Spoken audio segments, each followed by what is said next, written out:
Hi Thalapathy and welcome to my channel. So நம்ம சேனலில் நம்ம தளபதி பற்றின லேட்டஸ்ட் அப்டேட் பற்றி தான் பார்த்துட்ருக்கோம்.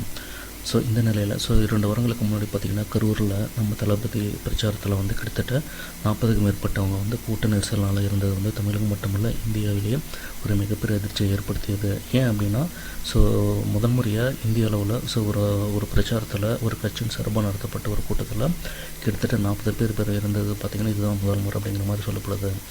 இந்த நிலையில் இந்த துயரமான சம்பவத்திற்கு நடிகர் விஜய் மற்றும் அவருடைய கட்சி தான் காரணம் அப்படின்னு பல பிரபலங்கள் பல்வேறு கருத்துக்களை தெரிவிச்சிட்டு வந்த நிலையில் சினிமா துறையை சேர்ந்த பல பிரபலங்களும் இதை பற்றின கருத்துக்களை தெரிவிச்சிட்டு வராங்க. இந்த நிலையில் சமீபத்தில் நடிகை வினோதினி அவங்க யாருங்க அப்படின்னு பார்த்தீங்கன்னா பொன்னியின் செல்வன், சூரரை போற்று, ராட்சசன், கேம் ஓவர், கோமாளி, இங்கேயும் இப்போதும் போன்ற பல படங்களில் நடித்து ஃபேமஸ் ஆனவங்க தான் நடிகை வினோதினி. இவங்க இப்போ சமீபத்தில் ஒரு கருத்து தெரிவிச்சிருக்காங்க. அவங்க என்ன சொல்லியிருக்காங்க அப்படின்னா அதாவது நடிகர் விஜயகாந்த் இருந்தார். விஜயகாந்த் ஒரு மிகப்பெரிய வரவேற்பு இருந்தது. ஆனால் அவரை திட்டம் போட்டு ஒரு கூட்டம் என்ன பண்ணியிருக்கு அப்படின்னா அவரை குடிகாரன் அப்படின்னு சொல்லி அவருக்கு அவர் மேலே ஒரு பெயரை குத்தி அவ்வளோ பெரிய நல்ல மனுஷனை அவரை வளர விடாமல் தடுத்து அவரை அழிச்சிட்டாங்க.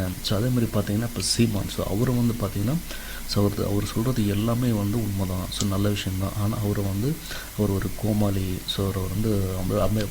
அதாவது அவர் ஒரு கோமாளி, இப்படி தான் உளறிட்டு இருப்பார். அப்படிங்கிற மாதிரி அவருக்கு ஒரு பிம்பத்தை ஏற்படுத்தி அவரையும் இப்போ முடிச்சு கட்ட ட்ரை பண்ணிகிட்ருக்காங்க. அந்த வகையில் பார்த்திங்கன்னா விஜயகாந்த் சீமானை தொடர்ந்து நடிகர் விஜயும் அதாவது சனிக்கிழமை மட்டும்தான் வருவார். இவர் மக்களை பற்றி கவலை கிடையாது, தொண்டர் பற்றி கவலை கிடையாதுன்னு சொல்லிட்டு அவர் மேலே பல்வேறு குற்றச்சாட்டுக்களை ஏற்படுத்தி நடிகர் விஜயும் அழிச்சிடும் அப்படின்னு சொல்லிட்டு ஒரு கூட்டம் தெரிஞ்சிட்ருக்கு.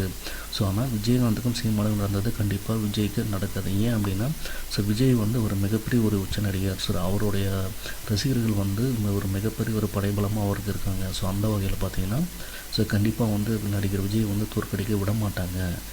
கண்டிப்பாக அவர் ஒரு தமிழ்நாட்டில் ஒரு நல்ல மாற்றத்தை ஏற்படுத்துவார் அப்படிங்கிற மாதிரி ஒரு கருத்து தெரிவிச்சிருக்காங்க.